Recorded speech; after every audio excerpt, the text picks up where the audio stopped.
नमस्कार दोस्तों, हमारे education channel online study Sikar में आपका स्वागत है। दोस्तों, हम यहाँ के स्टैटिक जीके से संबंधित जो पहले हमने 30 क्वेश्चन पढ़े थे, उसके आगे हम 30 क्वेश्चन और लेके आया हूँ मैं आज आपके लिए। और ये रिपीटेड क्वेश्चन है जो बार बार एग्जाम में पूछे जाते हैं और आने वाले एग्जामों में भी पूछे जाएंगे।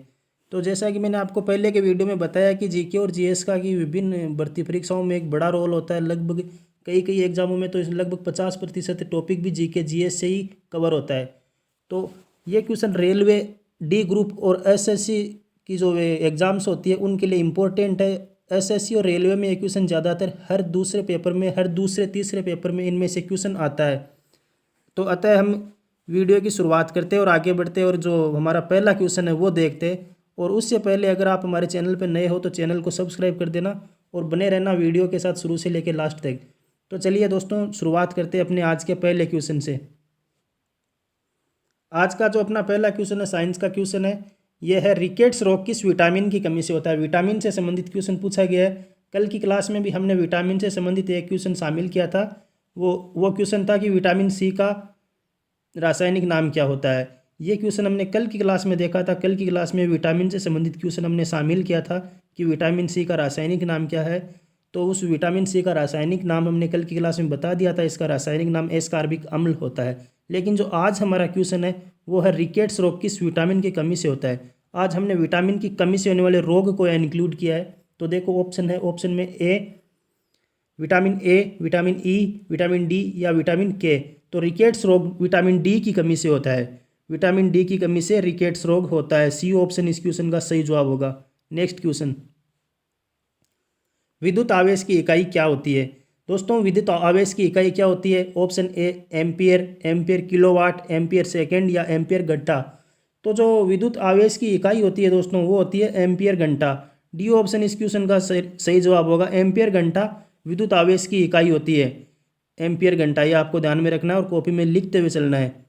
नेक्स्ट, मानव रक्त का पीएच कितना होता है। दोस्तों, काफ़ी बार क्वेश्चन पूछा गया है और हर एक दूसरे से तीसरी एग्जाम में क्वेश्चन आता है।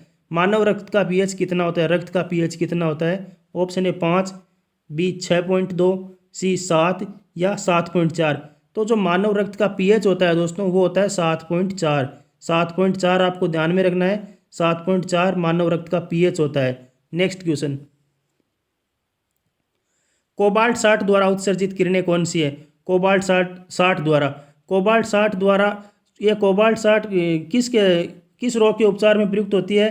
तो दोस्तों ये आपको ध्यान में रखना है, कैंसर रोग होता है जो कैंसर रोग के उपचार में ये कोबाल्ट धातु का प्रयोग किया जाता है। यह आपको ध्यान में रखना है, कैंसर रोग के उपचार में। तो देखो एल्फा किरणें होती है, बीटा एक्स या गामा, कौन सी किरणें होती है। तो कोबाल्ट 60 द्वारा उत्सर्जित जो किरणें होती है वो होती है गामा किरणें। गामा किरणें या डी ऑप्शन में आता है। डी ऑप्शन इसका सही जवाब होगा। नेक्स्ट, कार्बन डेटिंग पद्धति किसकी आयु निर्धारण हेतु प्रयुक्त होती है। एक पद्धति है दोस्तों जिसका नाम है कार्बन डेटिंग पद्धति। इसका प्रयोग किसकी आयु के निर्धारण में होता है। आयु निर्धारण में इसका प्रयोग होता है और वो किसकी आयु के निर्धारण में होता है। तो इसका प्रयोग होता है जीवाश्मों की आयु निर्धारण में। बी ऑप्शन सही जवाब होगा। जीवाश्म होते हैं उनकी आयु के निर्धारण में कार्बन डेटिंग पद्धति का प्रयोग किया जाता है। नेक्स्ट,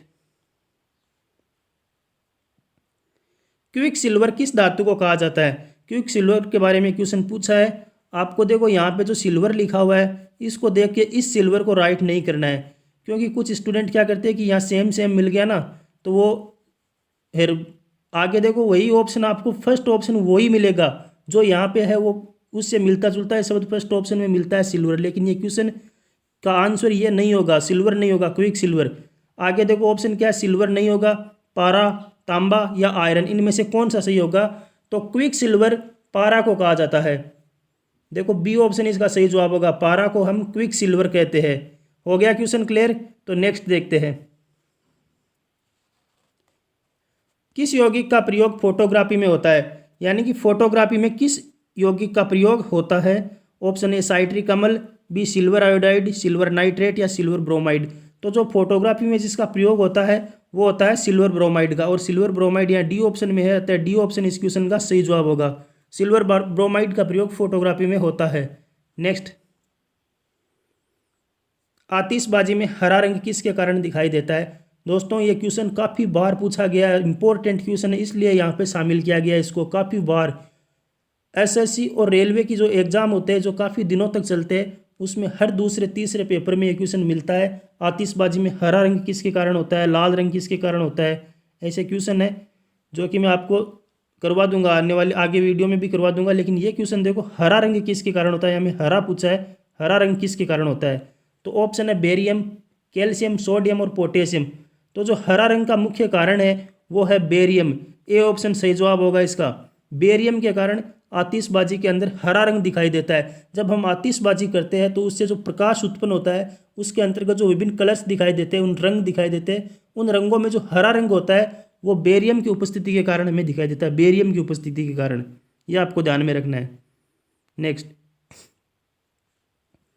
रबर के वलनीकरण में किस तत्व का प्रयोग किया जाता है, रबर के वलनीकरण में किस तत्व का प्रयोग किया जाता है। अगर आपने पहले कोई एग्जाम दिए हुए है तो आपको ये क्वेश्चन वहाँ भी मिले थे दोस्तों, और अगर आप दोगे तो आने वाले पेपरों में मिल जाएंगे, लेकिन ये क्वेश्चन मिलेंगे जरूर आपको। रबर के वलनीकरण में किसका प्रयोग किया जाता है, ठीक है। Option A bromine, B sulphur, C hydrogen, D sodium. तो रबड़ के वलनीकरण में सल्फर का प्रयोग किया जाता है। बी ऑप्शन इसका सही जवाब होगा, सल्फर का प्रयोग रबड़ के वलनीकरण में किया जाता है। देखो साइंस का आज हम नेक्स्ट क्वेश्चन देखते हैं। रसायन उद्योग में मूल रसायन किसे माना जाता है। ऑप्शन ए हाइड्रोक्लोरिक अम्ल, बी नाइट्रिक अम्ल, सी सल्फ्यूरिक अम्ल, डी साइट्रिक अम्ल। तो जो रसायन उद्योग में जो मूल रसायन माना जाता है वो माना जाता है सल्फ्यूरिक अम्ल को, यानी कि जो इसका सूत्र होता है H2SO4। इसको रासायनिक उद्योग में मूल रसायन माना जाता है, यह आपको ध्यान में रखना है। सल्फ्यूरिक अम्ल सी ऑप्शन में है, सी ऑप्शन इस क्वेश्चन का सही जवाब होगा। ये आपको ध्यान में रखना है, रसायन उद्योग में मूल रसायन सल्फ्यूरिक अम्ल को माना जाता है। नेक्स्ट क्वेश्चन, सूर्य के सबसे नजदीक ग्रह कौन सा है, सूर्य के सबसे नजदीक ग्रह दोस्तों में पूछा है इस क्वेश्चन में। ऑप्शन है मंगल, बी बुध, सी बृहस्पति, डी शुक्र। जो सूर्य के सबसे नजदीक ग्रह है उसका नाम है बुध। बुध ग्रह, देखो सूर्य के सबसे नजदीक ग्रह बुध है, यह आपको ध्यान में रखना है। ये इस लैंग्वेज को आपको समझना है ताकि आपका क्वेश्चन कवर हो सके। सूर्य के सबसे नजदीक ग्रह बुध है, यानी बुध ग्रह है वो सूर्य के सबसे नजदीक ग्रह है। नेक्स्ट, पृथ्वी का जुड़वां ग्रह किसे कहा जाता है, जुड़वां ग्रह किसे कहा जाता है। ये क्वेश्चन है, जैसे मंगल, ये गलत आगे थोड़ा ज़्यादा लिखा गया है। पृथ्वी का जुड़वां ग्रह किसे कहा जाता है, मंगल, अरुण, वरुण, शुक्र। तो जिसे हम पृथ्वी का जुड़वां ग्रह कहते हैं उसे कहते हैं शुक्र, ट्विंस। पृथ्वी का जुड़वां ग्रह शुक्र को कहा जाता है। नेक्स्ट क्वेश्चन, ब्रह्मांड में सबसे बड़ा ग्रह कौन सा है, ब्रह्मांड में सबसे बड़ा ग्रह कौन सा है। ग्रहों से संबंधित दोस्तों क्वेश्चन पूछे जाते हैं, कौन सा ग्रह बड़ा है, कौन सा छोटा है, किसके उपग्रह ज़्यादा है, किसके कम है, किस ग्रह पे कौन सा पर्वत है, कौन सी ज्वालामुखी है। ऐसे क्वेश्चन एग्जामों में पूछे जाते हैं, अतः आपको लैंग्वेज का ध्यान रखना है। और अगर आपको ज़रूरत पड़ी तो हम आपको आगे वीडियो के माध्यम से सब कुछ कवर करवा देंगे, आप कमेंट में एक बार लिख देना। तो देखो ब्रह्मांड में सबसे बड़ा ग्रह कौन सा है, हमारा ये क्वेश्चन है यहाँ पे। तो देखो ऑप्शन है पृथ्वी, बी मंगल, सी बृहस्पति, डी बुध। तो जो सबसे बड़ा ग्रह वो है बृहस्पति, ब्रह्मांड का सबसे बड़ा ग्रह बृहस्पति, ये आपको ध्यान में रखना है। नेक्स्ट, उड़ीसा का शोक किस नदी को कहा जाता है। ये नदियों से संबंधित क्वेश्चन मैंने यहाँ पे इंक्लूड किया है। उड़ीसा का शोक किस नदी को कहा जाता है। ऑप्शन है कोसी, बी गंगा, सी ब्रह्मपुत्र, डी महानदी। तो देखो जो महानदी है, महानदी, इसे हम उड़ीसा का शोक कहते हैं। उड़ीसा का शोक महानदी को कहा जाता है, डी ऑप्शन सही है।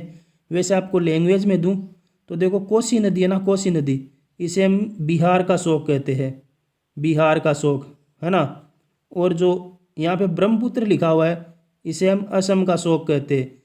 इनका शोक इसलिए कहा जाता है क्योंकि इन नदियों के द्वारा भारी पानी के साथ में भारी सैलाब लाया जाता है, जिससे आगे चल के उन्हें बाढ़ की स्थिति होती है और जान माल की हानि होती है। उस हानि के कारण नदियों को शोक की नदियाँ कहा जाता है।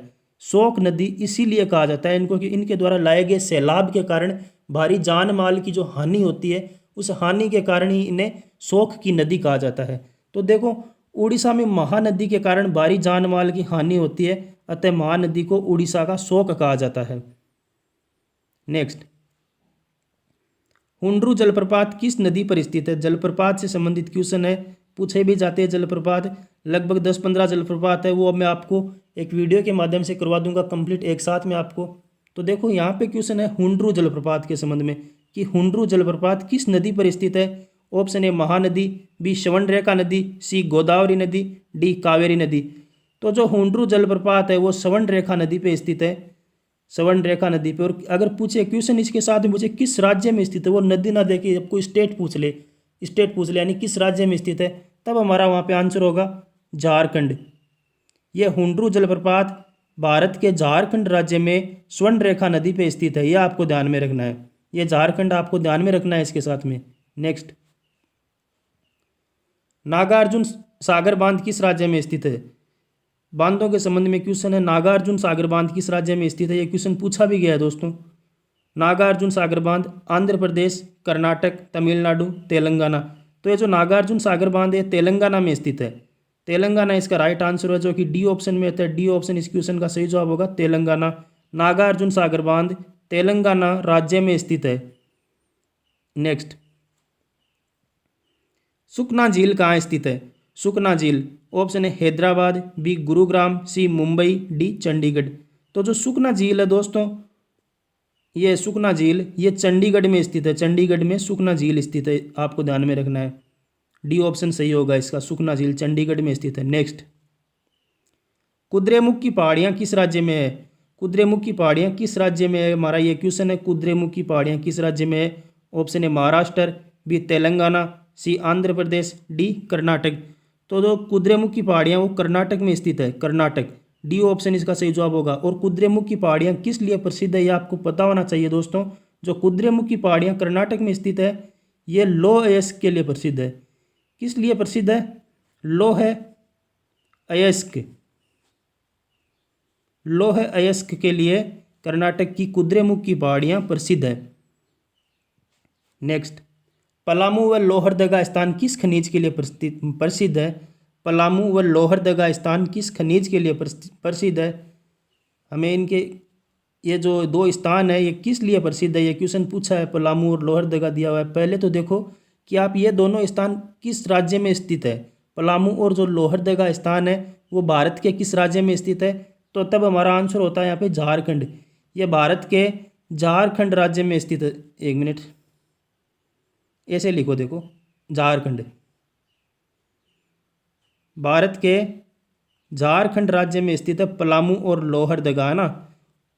और ये किस लिए प्रसिद्ध है? तो यह है बॉक्साइट के लिए प्रसिद्ध है। यहाँ से बॉक्साइट का खनन किया जाता है, बॉक्साइट खनिज यहाँ से मिलता है, प्राप्त किया जाता है। इसलिए दो स्थान झारखंड के पलामू और लोहरदगा प्रसिद्ध है और बॉक्साइट के लिए प्रसिद्ध है।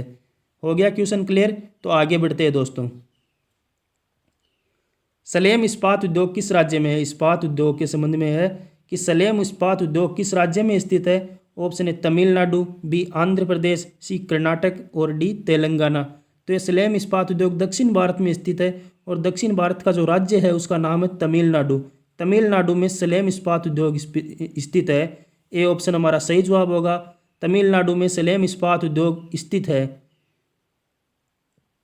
नेक्स्ट, अब जो 10 क्वेश्चन है वो हमारी हिस्ट्री से संबंधित है, आपको वो क्वेश्चन भी देखने हैं। वो क्वेश्चन भी काफ़ी बार पूछे गए और इम्पोर्टेंट है। जब आप देखोगे तो आपको पता चलेगा दोस्तों कि वो क्वेश्चन किस टाइप के और कैसे इंपॉर्टेंट हो सकते हैं और किस तरीके से एग्जामों में पूछे जाते हैं। तो देखो 21वां क्वेश्चन, प्रथम बौद्ध संगीति किसके शासनकाल में हुई? बौद्ध संगीति, प्रथम बौद्ध संगीति किसके शासनकाल में हुई? ऑप्शन है चंद्रगुप्त मौर्य, बी अजातशत्रु, सी अशोक, डी कनिष्क। जो प्रथम बौद्ध संगीति थी वो अजातशत्रु के शासनकाल में हुई थी। बी ऑप्शन सही जवाब होगा। नेक्स्ट, चतुर्थ बौद्ध संगीति किस स्थान पर हुई? चतुर्थ बौद्ध संगीति किस स्थान पर हुई? ऑप्शन है कुंडलवन, बी पाटलिपुत्र, सी वैशाली, डी राजगृह। तो जो चतुर्थ बौद्ध संगीति थी वो कुंडलवन में हुई थी। और ये कुंडलवन कहाँ स्थित है? तो ये कुंडलवन कश्मीर में स्थित है, ये आपको ध्यान में रखना है। कुंडलवन कश्मीर, चतुर्थ बौद्ध संगीति कुंडलवन कश्मीर में हुई थी। नेक्स्ट, चंद्रगुप्त मौर्य की राजधानी कौन सी थी? चंद्रगुप्त मौर्य की राजधानी के संबंध में पूछा। हमें विभिन्न जो भारत के महान शासक रहे उनकी राजधानियां पूछी जाती है। महान जो वंश रहे, राजवंश रहे, उनकी राजधानियाँ पूछी जाती है तो इनकी राजधानियाँ इंपॉर्टेंट है दोस्तों कि चंद्रगुप्त मौर्य की राजधानी कौन सी थी। Option A Vaishali, B Kundalvan, C Pataliputra, D Bodhgaya. तो जो चंद्रगुप्त मौर्य की राजधानी थी वो थी पाटलिपुत्र। पाटलिपुत्र, सी ऑप्शन इस क्वेश्चन का सही जवाब होगा। नेक्स्ट, मौर्य काल का प्रमुख उद्योग कौन सा था। मौर्य काल का प्रमुख उद्योग के बारे में पूछा है कि मौर्य काल का प्रमुख उद्योग कौन सा था। तो ऑप्शन ए बर्तन उद्योग, बी सूती वस्त्र उद्योग, सी कागज उद्योग, डी लोह उद्योग। तो जो मौर्य काल का प्रमुख उद्योग था वो था सूती वस्त्र उद्योग। सूती वस्त्र उद्योग मौर्य काल का प्रमुख उद्योग था। बी ऑप्शन सही जवाब होगा इसका, सूती वस्त्र उद्योग। नेक्स्ट, भारत का इतिहास लिखने वाला प्रथम विदेशी इतिहासकार कौन था। विदेशी इतिहासकार के बारे में क्वेश्चन पूछा जाता है, इंपॉर्टेंट क्वेश्चन है, काफ़ी बार पूछा गया है कि भारत का इतिहास लिखने वाला प्रथम विदेशी इतिहासकार कौन था। ऑप्शन ए सुकरात, बी अरस्तु, सी मैक्सनीज, डी जेम्स प्रिंसेप। ये जेम्स है भाई, जेम्स प्रिंसेप। तो ये कौन था भारत का इतिहास लिखने वाला प्रथम विदेशी इतिहासकार। तो उसका नाम है मैक्सनीज। मैक्सनीज, ऑप्शन सी सही जवाब होगा। मैक्सनीज जो था वो भारत का इतिहास लिखने वाला प्रथम विदेशी था। नेक्स्ट, कलिंग युद्ध का वर्णन अशोक के किस शिलालेख में मिलता है। कलिंग युद्ध का वर्णन, ये क्वेश्चन रेलवे में, ये क्वेश्चन हर एक दूसरे पेपर में, हर एक पेपर को छोड़ के जो अगला पेपर होता है उसमें एक क्वेश्चन पूछा जाता है। रेलवे डी ग्रुप हो या चाहे एनटीपीसी हो, दोनों में एक क्वेश्चन आता है, कलिंग युद्ध का वर्णन अशोक के किस शिलालेख में मिलता है। ऑप्शन ए हाथी गुम्फा शिलालेख, बी प्रयाग प्रशस्ति, सी 8वां शिलालेख, डी 13वां शिलालेख। तो दोस्तों जो कलिंग युद्ध का वर्णन है वो तुम्हें 13वें शिलालेख में मिलता है। अशोक का जो 13वां शिलालेख है उसमें हमें कलिंग युद्ध का वर्णन मिलता है 13वां शिलालेख में। और यहाँ पे देखो जो एक लिखा हुआ है प्रयाग प्रशस्ति, प्रयाग प्रशस्ति का संबंध अशोक से नहीं है। प्रयाग प्रशस्ति का संबंध समुद्रगुप्त से है। समुद्र, ये आपको ध्यान में रखनी है, मैंने पीछे करवाई भी है प्रयाग प्रशस्ति। तो यार प्रयाग प्रशस्ति का संबंध समुद्रगुप्त से है, यह आपको ध्यान में रखना है। नेक्स्ट, बाणभट्ट किसका दरबारी था। Option A Chandragupta, B Samudragupta, C Harsha, D Ashoka. तो जो बाणभट्ट दरबारी था, यह बाणभट्ट एक कवि था। बाणभट्ट क्या था, बाणभट्ट एक कवि था। और ये किसका दरबारी कवि था, तो ये हर्ष का दरबारी कवि था। सी ऑप्शन सही जवाब होगा। नेक्स्ट, ऐहोल अभिलेख किस राज्य में स्थित है। ऐहोल अभिलेख है जो किस राज्य में स्थित है। Option A Andhra Pradesh, B Kerala, C Karnataka, D Tamil Nadu. तो दोस्तों जो ये ऐहोल अभिलेख है ये कर्नाटक राज्य में स्थित है। और कर्नाटक का जो जिला आता है उसका क्या नाम है, तो कर्नाटक का जो जिला है उसका नाम है बीजापुर। कर्नाटक के बीजापुर जिले में ये ऐहोल अभिलेख स्थित है। बीजापुर जिला कर्नाटक का, उसमें ऐहोल अभिलेख स्थित है। नेक्स्ट क्वेश्चन, ऐहोल अभिलेख किस भाषा में लिखा गया है। दोस्तों आपको एग्जामिनर यहाँ पे कंफ्यूज कर सकता है, क्योंकि जब आपको पता होता है कि ऐहोल अभिलेख किस राज्य में स्थित है तब हमारा आंसर होता है कर्नाटक। और जब हमें ये पूछे कि किस भाषा में लिखा गया है तब हमें थोड़ा सा यार ऐसा क्या होता है कि मान लेते हैं हम कि जब ये कर्नाटक में स्थित है, कर्नाटक में जो लैंग्वेज बोली जाती है वो कन्नड़ होती है, तो इसकी लैंग्वेज भी कन्नड़ होगी। तो दोस्तों इसकी लैंग्वेज कन्नड़ नहीं है, इसकी लैंग्वेज संस्कृत है। ये आपको ध्यान में रखना है कि ऐहोल अभिलेख की जो लैंग्वेज है वो संस्कृत है। संस्कृत, डी ऑप्शन में, डी ऑप्शन सही होगा। कि जब देखो कन्फ्यूज करने के लिए क्या किया जाता है कि जो ये बात तो स्टूडेंट्स को पता होती है कि किस राज्य में है, तो कर्नाटक में है। तो अब अगला लैंग्वेज पूछे और कन्फ्यूज करने के लिए वो लोग क्या करते हैं कि जो इसका स्टेट है जैसे कर्नाटक में, तो वो कर्नाटक ऑप्शन पहले देंगे, क्योंकि माइंडली भी तो सेट होता है ना उन लोगों के, तो इसलिए क्या करते हैं कि ऑप्शन पहले देंगे जैसे यहाँ पे दिया हुआ है। अभी हम जैसे पता नहीं होता है, हमें यही पता है कि कर्नाटक में, और किस भाषा में अगर पूछा जाए तो हम यही सोचेंगे कि जब कर्नाटक में स्थित है तो कर्नाटक में जो कन्नड़ लैंग्वेज बोली जाती है तो ये भी कन्नड़ लैंग्वेज में लिखा होगा। लेकिन ये कन्नड़ लैंग्वेज में नहीं है, ये संस्कृत लैंग्वेज में है। ये बात हमें ध्यान में रखनी है, इसलिए इंपॉर्टेंट क्वेश्चन है कि ऐहोल अभिलेख की जो लैंग्वेज है, जो भाषा है वो संस्कृत भाषा है। डी ऑप्शन में संस्कृत लिखा हुआ है, डी ऑप्शन सही जवाब है। चलिए दोस्तों नेक्स्ट क्वेश्चन और आज का अंतिम क्वेश्चन देखते हैं।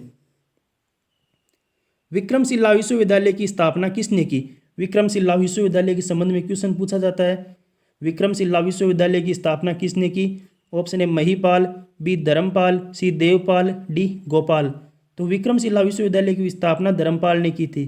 धर्मपाल डी ऑप्शन में आता है, डी ऑप्शन सही जवाब होगा। विक्रमशिला विश्वविद्यालय की स्थापना धर्मपाल ने की थी।